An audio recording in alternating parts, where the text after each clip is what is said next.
Well, hello, everyone. It's Carolyn Moor with Healthy Widow, Healthy Woman podcast. And we have a very special guest coming back from the summer. Oh my gosh, Dr. Mary Frances O'Connor. Thank you for being here with us today.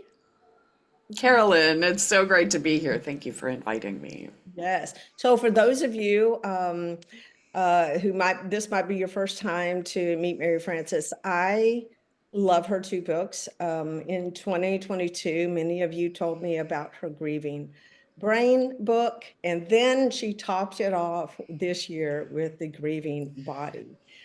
Everything in these books really not only validates what we do here at Modern Widows Club, about taking loss and it being a teacher for us, and what is happening in our brain and what is happening in our body, and what is it that we need to know in order to not counteract it, but bring more balance, because I'm a big believer in having knowledge. And so one of the first things I want to ask you, and as a neuroscientist, and thank you so much. You're actually on a sabbatical, and you took the time to meet with us, and I'm so grateful for this. But you're a very acclaimed grief expert. So I think we should kind of just start out with what actually is when grief comes into our life. Um, what's immediately happening with our brain and body? Mm. Grief is just the natural response that we have when we have a loss. And when the loss is of someone whom we're very close to, that we're bonded with, a one and only in one way or another, it means that we have to understand what that means for our life. And for that reason, I think of grieving as a form of learning. It's exactly what you were just saying. And so, what that means is that you sort of have to think about love and bonding before you can think about grief and loss, because you have to understand how a relationship is functioning in our life in order to understand what does the absence of that relationship mean. Mm-hmm. And so I think people don't realize that, when we bond with someone, when you fall in love with that person, it causes physiological changes in the brain and in the body. And so falling for that person, it causes epigenetic changes. So the proteins get folded differently around the genes in very specific parts of the brain. And it means that when we are apart from them, we're really motivated to, come home at the end of a conference or even just at the end of a work day, right? We're so motivated to seek out our loved ones. And we pay attention when they're seeking us out. We, answer the text, we answer the phone. And this is how a healthy, normal relationship works. We need each other, but we Yeah, don't and just we're social beings. Social beings, which exactly. means, yeah. Yeah. And not even just emotionally need each other, but physically we need each other. So when I come home, and get a hug from my partner, my heart rate comes down a little bit, my blood pressure comes down a little bit, and we develop a pattern where that's normal. We can think of that person as sort of the external pacemaker in our life, right? Okay. And so then the question is, what does it mean when this person is torn away? Yeah. Well, what's so interesting, I think, about the brain is it isn't that they go away. It's not that they don't exist. It's that the absence of them continues to exist. And so we have to live with the absence rather than just not living with them. And so what I mean by that is I think it's easy to understand that, we have a memory system in the brain. We know that they've died. We were there at the time when they died, or we were at the memorial or whatever. But at the same time, because of this attachment neurobiology, these bonds that are formed, we also believe that we should be seeking them out. Right, right. I call that the bereavement to believement Yeah, stage, and partly because when bereavement happens yeah, personally, and then of course we have potentially a memorial. Yeah. experience is happening so differently to the person who was Oh, attacked, yeah. bonded, right? Because Yes. they can't believe it's happened. Right. There Exactly. is not anything in their DNA that is going, like, yes, they believe that what in front of them, these things are happening and I have to plan a memorial and all of this. They really genetically and cognitively don't believe it's happening. That's And it. and that, and when I finally said it's everyone else is moving, they're in bereavement already. Yeah. But the person who has lost the person, they're not in full bereavement yet. They're No, still in shock. that's it. Exactly. Yes, And and we can have these, what seems so why you feel like you're losing your mind is because you think of your mind as having one stream of information. So you say, well, I know that they've died, but you can have more than one stream of information at a time. And the attachment system works because even if your partner isn't in your immediate vicinity, if you can't see them or hear them, it's not like you believe they have disappeared, right? This is how relationships work. And so the evidence that they're gone isn't really evidence for your brain that persists in this everlasting belief. And so now you have these conflicting understandings of reality. On the one hand, you know that they've died. On the other hand, you know that they're everlasting. Both can't be true. And so you get this wave of grief whenever those two pieces of information conflict. And over time, we have to learn, well, what does it mean to live with this knowledge? How do I use that information in my life? How do I move in my life now? yeah. And so that just hearing you talk about it overwhelms my brain. And then that turns into inability to sleep, Sure. forgetting to eat. Yeah. Um, I remember I couldn't even listen to music in my car, Absolutely. too much Yeah. stimulus, because there's Yes. already so much going on. And yet Exactly. we looking from the outside into, a person can't see that happening. No. And so Exactly. I remember thinking, I feel like an alien because I'm no longer the same person, but I physically look like it, but embodied inside of me is Yeah. someone completely different. Yeah. And that person who was bonded died because it was a Yeah. union. Yeah. And I couldn't reconcile it.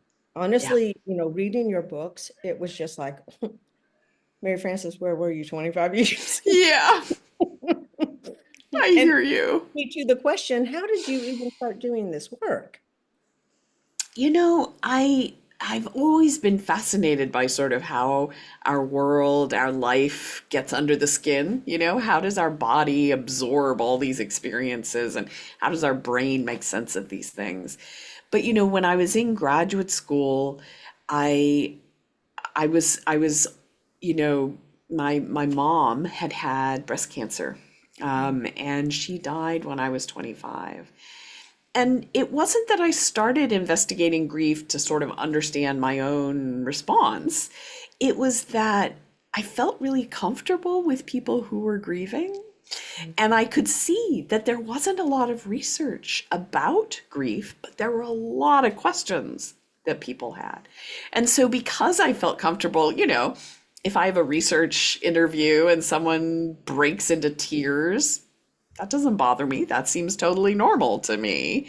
And so maybe because of my comfort level, I was able to have these conversations and match up what people were telling me about their yearning or about their waves of grief or their difficulties with sleep and eating. I was able to sort of match that up with then the scientific training that I was getting about neuroimaging scans and blood tests and immune cells and so forth. So maybe that personal connection, along with this just insatiable curiosity about human beings, maybe it was that sort of gave me the ability to understand the grieving process, the patterns that we see across people. I really understand that because, I'd mentioned a little bit. What I do today with Modern Widows Club and the movement for widow care, being a widow advocate, wasn't, how do you create such a thing? Um, Right? I was an interior designer, something completely different. And yet I became this sort of antenna. It's like, oh, I know someone else who's young and who's widowed. And widows kept being referred. And then, of course, being on the Oprah show exposed me a little bit more Right? of being a young mother who Yeah. was doing a great job at raising children. And Yeah. then the women were seeking me out. So it was a very interesting experience for me. Um, Not really understanding, but being seen kind of a little bit Yeah. heroic because I had survived like Exactly. 5 or 6 years. Yeah. And and then that was a bigger so I think this being introduced to so many widows led me to this work because I kept seeing patterns. And Yeah. some of the patterns that I saw Hmm.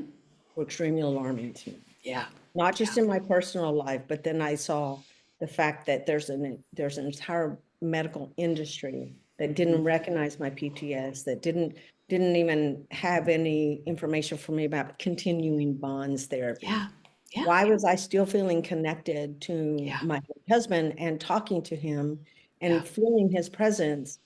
And yet the public was saying, you're really losing your mind now, like because it's Yeah. been, you know, and but thank goodness Hmm.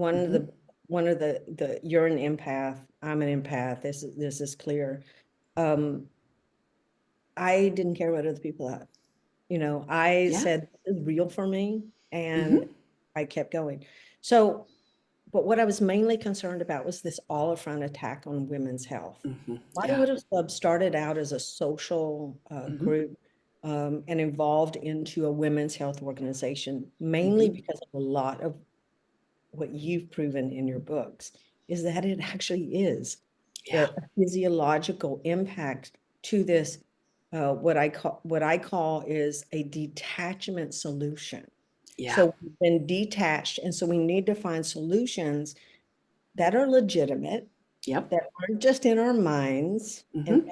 our resistance to accept this Hmm. new life that we have. Yeah.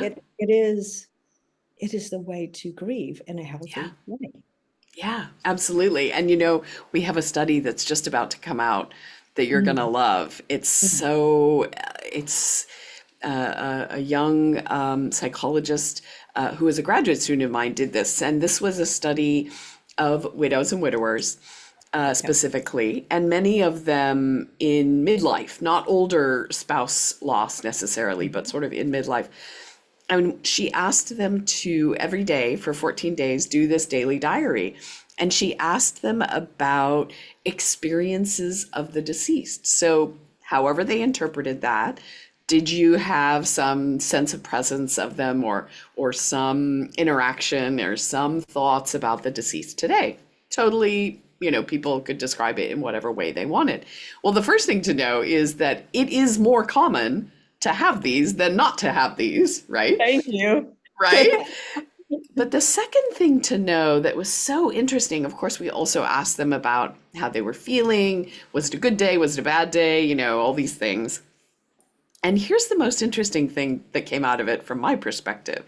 In the first 2 years, I'll just give you an example. So, one of the women said, for example, that on her ride home from work, when she was in the car, she felt like her husband was DJing what came on the radio. The music had been a big part of their life, and she always felt like he was picking the music that came on. Another woman told us that when she was having a conversation with their son, she felt like the words were sort of coming through her. Like she wasn't even selecting the word. Like he should have been having this conversation and he was sort of channeling the words through her. So these are just some examples, but what's interesting is in the first couple of years, on days that they told us they experienced the deceased, their deceased husband or wife, on those days in the first 2 years, they actually felt worse. But Mm. after 2 years, and obviously that's on average, so it's variation. After 2 years, on the days that they felt their their deceased's presence or thought of them in this way, they actually had better days, mentally healthy days. And so, yes, exactly. So there's this transition Right. across time. Mm-hmm. Mm-hmm. Yeah. And that's so interesting because like Modern Widows Club, you can't become a community advocate until after the second year. And we did Interesting. that because of the patterns that I saw in the need Yeah. to truly grieve, Yes. do the grieving experience and give yourself Yes. self-compassion for 2 years. Then most, a lot of women are nurturers. So they want to Yes. help others before they help Exactly. themselves. And so Hmm. we have that That's smart. tool because, thank you. But it was because I witnessed what would Yes. happen if we allow a leadership role uh, to interrupt the natural Yes. process. And you cannot, it's hard to tell someone, we don't know what's going to happen in two No, years, I but know. something will happen and it will need your attention. And Yes. because of your health, we really, we don't want to be the person, we don't want to bring in anything that's going to prevent from your full healing and growth experience. It'll Absolutely. be waiting for you in the future. Come Exactly. back. Exactly. There's And time. and our ladies are so grateful about that. So that makes so much sense. It also makes sense that a lot of women feel guilt around this. I remember I used to have I forget what it's called. I had a certain scent that I would Yeah. smell. And Mm, it was clearly my late husband because that smell originated the moment yeah. he passed away in the hospital. But Yeah. it would save me. Like I'd be driving late at night, Mm, falling asleep at the wheel, and it was like ammonia. yeah. And I would wake up and go, that's you. And so Yeah. we do have those moments, but you feel like, oh, if I tell anyone about this, then they're going to think I'm even more crazy. Um, Absolutely. so finding others, Yeah. getting into an environment where it's more common than most people Than realize. not having. Yeah. You for your graduate student, I need to thank them for doing that Yes. research because there is a timeline. We have found here at MWC, it takes somewhere between 5 to 7 years to go through what we call the Hope, Heal, Grow, Lead process. And, Mm. and it was just me, no Hmm. official study, me watching thousands and thousands of widows over a span of, which we've been around for 12 years, Yeah. but looking but then we started doing some internal research and when we saw and that's receiving support. Yes. And so if you don't receive, I didn't receive the support that I needed in that five to Yeah. seven. I didn't Right. really find the support I needed until around year 10. Yeah. So it makes this research that you're doing so vitally important because I believe we have to move from grief and critical and what's called crisis response Yeah. to comprehensive care. And it has Yes. to go beyond the 1 and 2 years. Yes. Do you believe that? It's so interesting because, the idea that we're on some timeline is Mm-hmm. so crazy. Yeah. And we know this is a natural process. And if you look at anything in nature that grows, it takes a long time, right? So there's a Native American tradition in some nations of cutting your braid when a loved one dies. And I think about this often, really, because think of how slowly your hair grows, right? Mm-hmm. And Mm-hmm. so the idea that everyone can see that your hair is short, that you can see that your hair is short, and that it is growing at the pace that it should be. No one says, why isn't your hair growing faster? Right. Like that doesn't make any sense because this is not how nature works.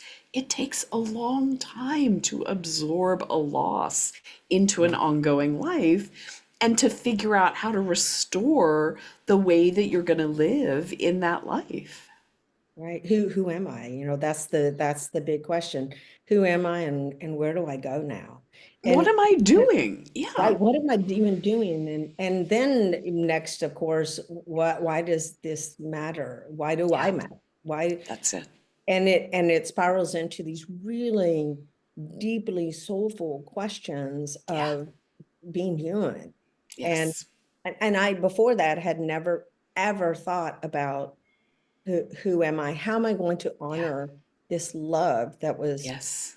still exists Still in exists. every day? Modern Widows Club, this interview is Hmm. all a manifestation of the Exactly. transformation of love, but also the Yes.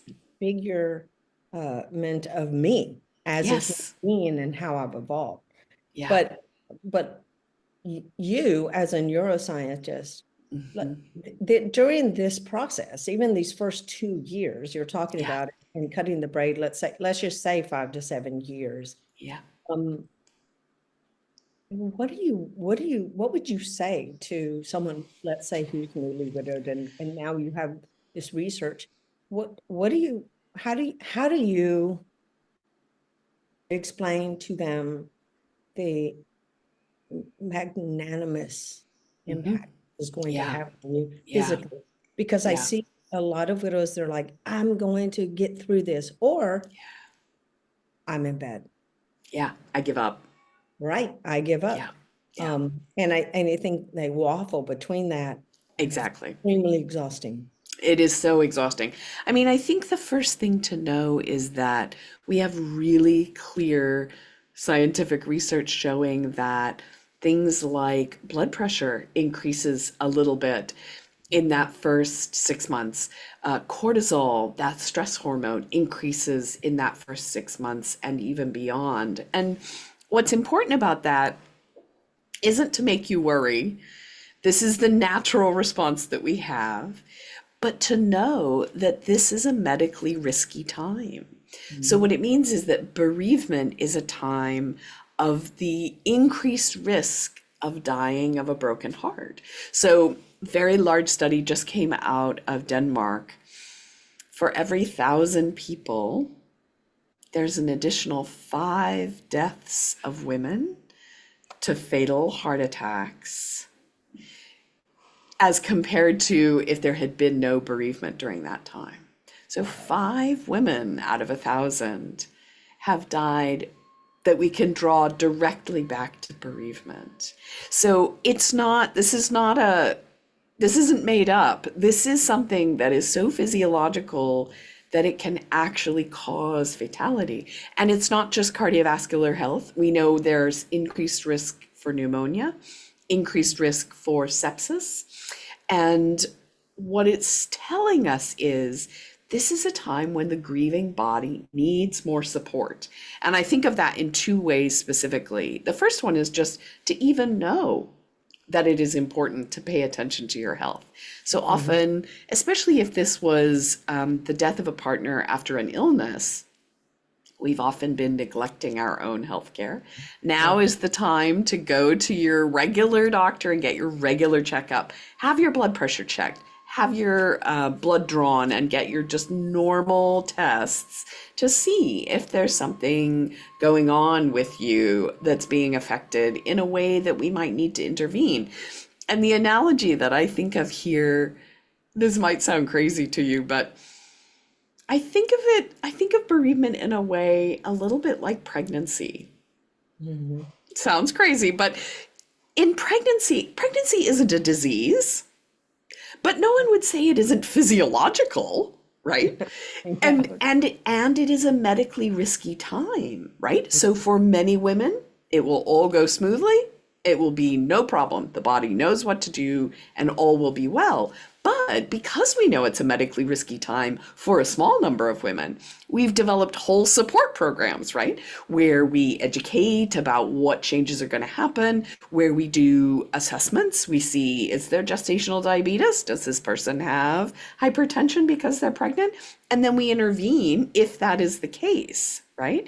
So imagine a world where bereaved people can be assessed and find out whether what they're going through is so stressful as to take them outside the normal bounds of healthy body functioning. And then what can be done to help support that body as they go through the grieving process and restore back to their homeostasis of what their body is able to do. Well, and I'm not shocked at all that Denmark did that research because Yeah, Denmark, we've studied Denmark and they integrate yeah, bereavement into their mental health programs, their that's it. universal health care Yeah, immediately. There's no qualifying for it. It's if you lose a loved one, you boom, go right into the system. This is that's what it. needs to change in the US. Hmm. Because I had to prove that I needed support. Yeah, And in fact, my healthcare, once I did actually go for grief support therapy, after the first time, I was either considered a pre-existing condition, I couldn't continue on with the support, or they made me sign a rider that I would not they would not have to pay for any more of that type of care. And this ends up being a catastrophe, right? Because absolutely. what if my daughter would have passed away? Right. What if my mother? It's I'm going to grieve again, and in the Exactly. trigger that loss and how I remembering how I felt. So I love that that study's coming out of Denmark. We actually hired an intern to do research and compare the US system to the Denmark system. So I'm looking forward to that study. And that was the key. The key was there was no questioning of that this is important as a healthcare initiative, right? It also, I think, reminds us to there's many things we can do to care for our body as an individual as well and as a community, right? So I think the idea that soothing and comforting and calming your body as you're going through this is a way to impact all of those same systems that are dysregulated in bereavement, right? So learning to do and remembering to do deep diaphragmatic breathing can bring your heart rate down, right? So it is normal for your heart rate and blood pressure to go up when you have a wave of grief. I don't want anyone to be afraid of that, but It, it's it's also, it's a physiological thing. You have it is. tool you have It's a that's natural tool. to the body for you to utilize. And in Eastern medicine, grief is held in the lungs. We know this. Yes. I Yes, I exactly. To be able to breathe deeply. So it's fine that your heart rate goes up right. during a wave of grief, but it's also normal for it to come back down again to recover. And what we see in studies in my lab is that either for people who are really struggling day to day with their grief, we see that their blood pressure goes way up, more than normal in a wave of grief, or once it goes up, even though their emotions have calmed down, their blood pressure stays elevated. And so you can see how it's about thinking about how do I support this system that I am grieving in? What is it that I can do during a wave of grief that actually makes me feel better? Is it texting my sister? This is something I do during a wave of grief. Is Mhm. it going for a walk in nature? Is that something that makes me breathe deeply and actually calms me? Or is it going for a run, right? Like every person is different. But finding the things that work for your body is incredibly important, and seeing a doctor if that cold isn't going away, or you're having problems with your teeth, go see your dentist. Now is the time to get those regular checkups. And many of those things are neglected. I can tell you, I think women in some ways, because they have more well checks for GYN and Right. the and of course mammograms and things, we Yeah. women go to way more well appointments than men do. And there's a whole nother topic of why there's more widows than there are widowers. Yeah. Because women do have uh, the intuitive nature to care for this Oh body, yeah. to do the work that they have come here to do. Yeah. We have that. And from our widow empowerment quiz, I think I told you 70% of the 6,500 widows that did that study have, they literally say they do not know what's happened to their body, but they know that it's changed. And so now we have to, bring in so much health education, and Yeah. now we have these widows' health and well-being days, and Wonderful. women that come are just like so nurtured. And Yeah. Mary Frances, I thought, why is this not happening everywhere there's a hospital? Exactly. Exactly. Every Exactly. We community, know who's widowed. We, there's 80,000 widows in Central Florida where we launched our nonprofit. yeah. Um, there's 914,000 widows just in Florida.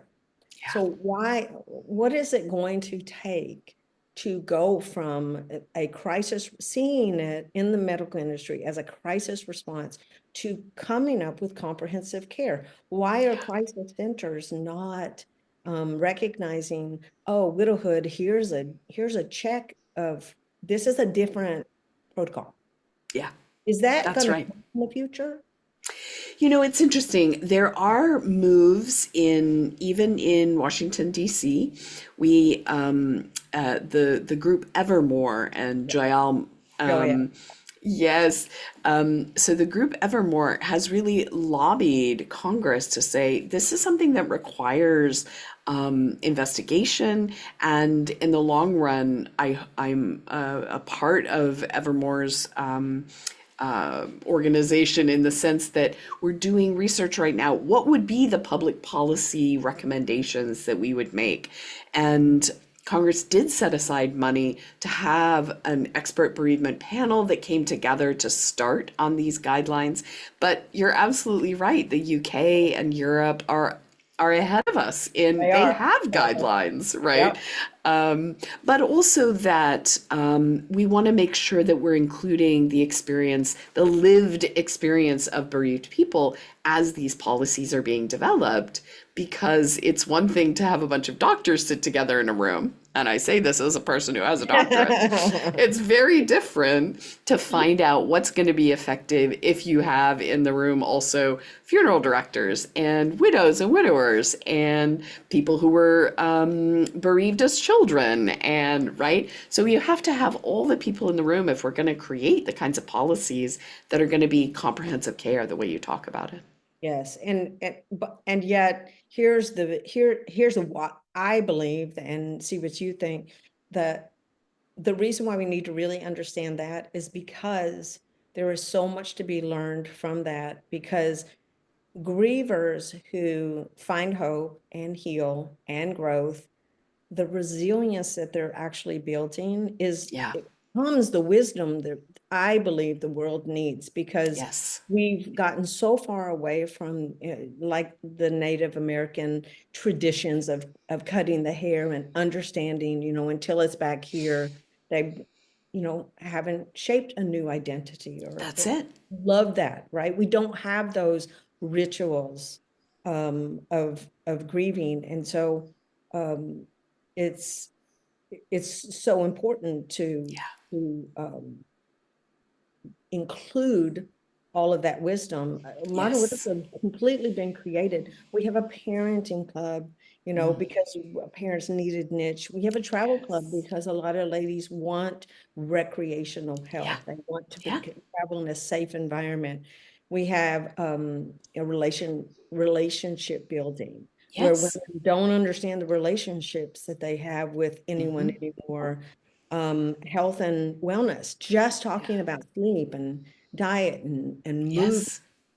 and and they've been amazing, Yeah. amazing support, because you believe, like I do, this experience becomes a catalyst Yes. for uh what what answer that. But this is what's so important. It becomes a Yes. catalyst for whatever is important for this person, right? Mm-hmm. For this individual. You and I can't say what it's going to be a catalyst for, Right, right. but it is an opportunity that none of us want, and Mhm. yet it is so in the book The Grieving Body, the subtitle is, how the stress of loss is an opportunity for healing.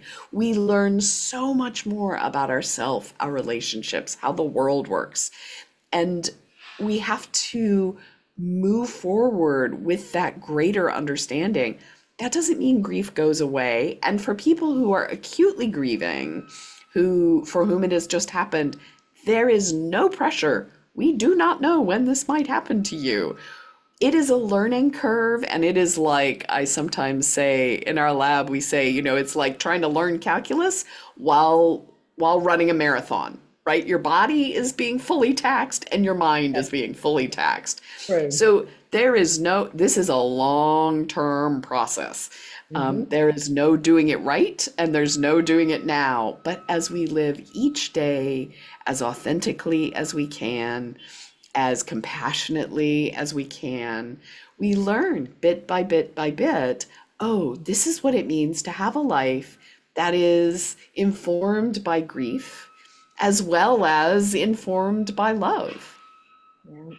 And I know when we started out, we sort of started out with being these social connections, and I want to talk about how important that is. But that was sort of an acute response. There were design clients of mine who were like, I have a friend who's a young widow. She's at the end of her rope. She doesn't know where to go. Will you meet with her?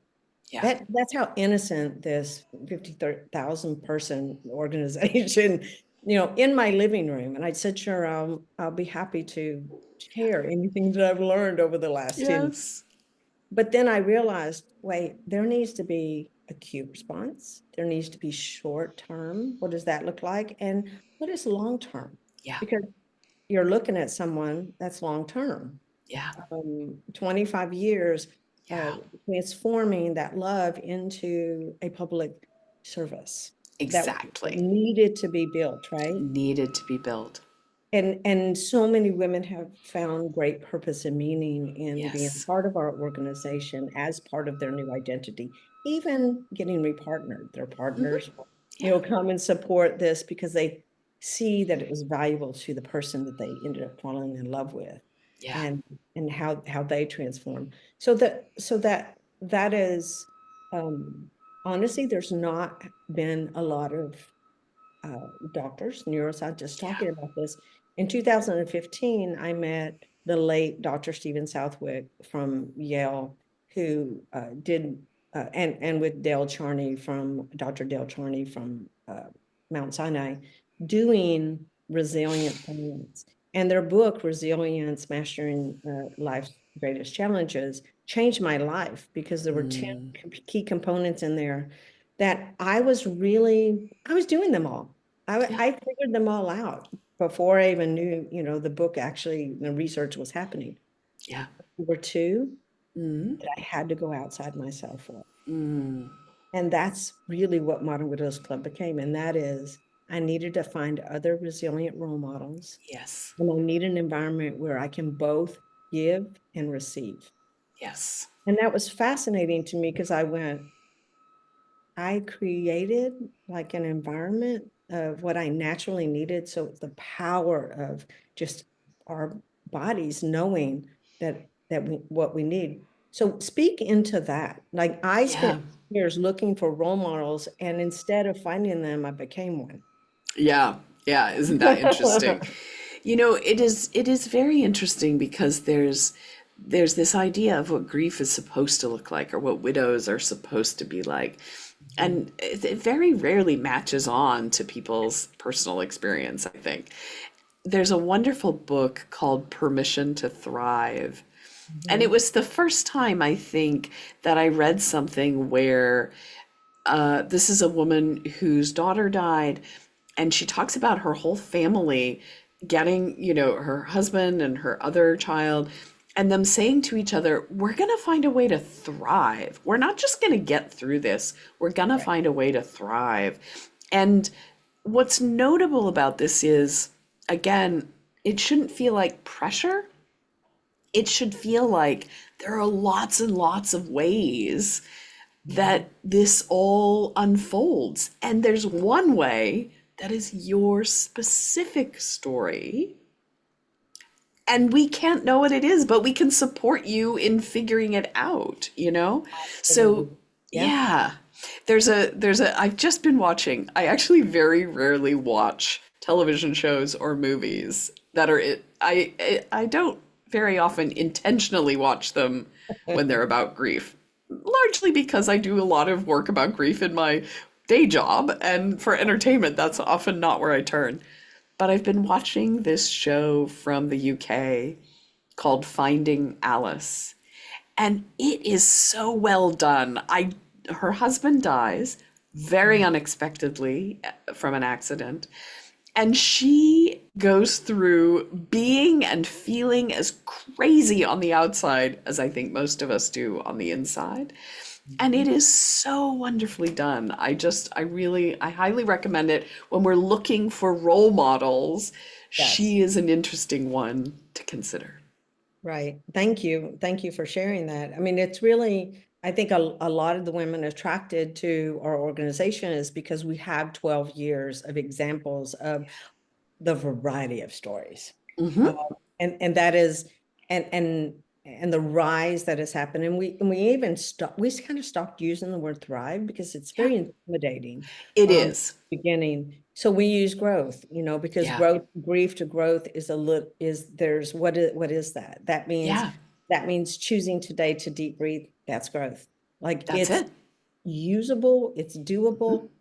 And we love that, ladies, for that day, every day that you have, we all have this 24 hours and this Yeah, energy force to use on a daily basis. And how will you use that? Some of the exercises we do is help them create those echo maps. Where are you starting? Who's on your side, right? And we need to make room for the new that's going to yeah, come. There were new people, new tools, new programs. I knew not much about Eastern medicine, but acupuncture ended up being a really great modality for yeah. me. And learning how to breathe simply, like anywhere I'm at, Yes, before I do public speaking, before I, yes, you know, anything that's a going from from distress to eustress. yeah, And that's really that word eustress is not used, but that's positive stress. That yeah. doesn't, the body and I think the mind knows the difference, but the body, does it know the difference between distress and eustress, negative stress and positive stress? It's You're an interesting pushing it to question. grow. Right, right. I mean, I say sometimes, the heart isn't very smart in that it can only go faster or slower, right? But I think that it does know in the sense that when the system is built, I mean, our bodies are built for effort, right? We do effortful things because we explore the world, we connect with other people. Our body is built to do effortful things. And then it is also built to have a time of restoration, and the slowing down, the relaxing, that is an equally important part of the physiology. And so I think it's a lot about making sure that both of those are happening on a daily basis, because the mind will have a story about whether this was a good thing or a bad thing. But at the end Yes. of the day, we also want to make sure that heart has had a chance to, get its exercise and has had a chance to fully relax and slow at the end of the day as well. Yeah, exactly. I find this experience of widowhood having been the most radically maturing, uh, Yes. unwanted Yes. moment to happen in my life. There was no more waffling in life. You have two children to support now, you have a Yeah. home to manage, you have a new life to build, Hmm. and an uncertain, unknown future Yeah. that is frightening. Yes. I worked with my late husband, and the thought of doing that work solo without the back and forth joy of laughter and presentations, and Yeah. honestly, I remember struggling deeply. The brain fog.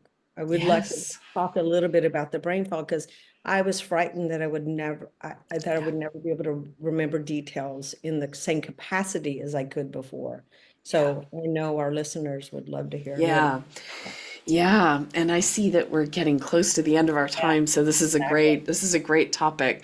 So I think what's important is to know, as neuropsychologists have done these tests with grieving people, it isn't that there is a specific mental function that is broken in people who are grieving, but this is a good thing. What that means isn't that your brain fog isn't real.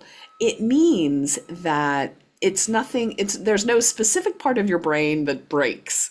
And so it isn't just that you have trouble with like short-term memory or you just have trouble with processing speed or something like that. I think of it this way. We see these sort of global deficits that people are reporting. And I think of it this way. Have you ever been working on your computer when it's downloading something in the background and you're trying to like type a document and like the letters all speed out and then they stop and you're typing but nothing's happening and then eventually it catches it? I think of the brain a little bit this way. Your brain is so busy all the time trying to figure out what is going on in this new reality you're walking through when you're experiencing this absence and no one else in the room is acknowledging or experiencing this absence. You're trying to figure out how to do everything in your day as a solo person instead of as the we that you had built this world for. And so it's like your brain in the background is doing all this work, but your computer is not broken just because it's doing something in the background, right? Yes. It isn't working properly in the function, in the task that you're trying to do, but it is functioning properly in that it has a whole lot of extra work that it's managing kind of behind the scenes. And so I think this is the reason why we can't remember where we parked the car and we forget the dental appointment and all those things. It is a time to use as many tools as we can. Use your calendar, set your alarm, leave yourself lists of notes about things to sort of help your mind, but also just be compassionate. It's gonna take time. And this is a moment where if you eat cereal for dinner for 3 days, it's not the end of the world. You may eventually have to problem solve about that, but it's just a time to know things aren't functioning quite the way they usually do, and it will not be this way forever. Yes. Thank you so much, Mary Frances. You give all of us so much hope, partly because as a physician, you're understanding what is really happening in the real world every day behind doors that what most people don't know, because widows put on the mask to go out and live in the Yep. real world because it's so painful to talk about the reality of what is Yeah. happening here and here. Hmm. And so I so appreciate you coming on Healthy Widow, Healthy Woman, because we are focused on bringing more information about what does a healthy pathway look like? What does it Yes. include? And certainly the research that you're involved in and these conversations that we're having in your books and the tools that you are creating really matter deeply to our community. So I just want to thank you for taking time out of your sabbatical to be with us today. It was so wonderful, Carolyn. And what you are doing is critical. We need the critical mass of women like you who are saying, hey, this is not the way to support what widows are going through. We need change. Thank you. I so appreciate that. So thank you so much for our listeners and another amazing Healthy Widow, Healthy Woman podcast. Thank you.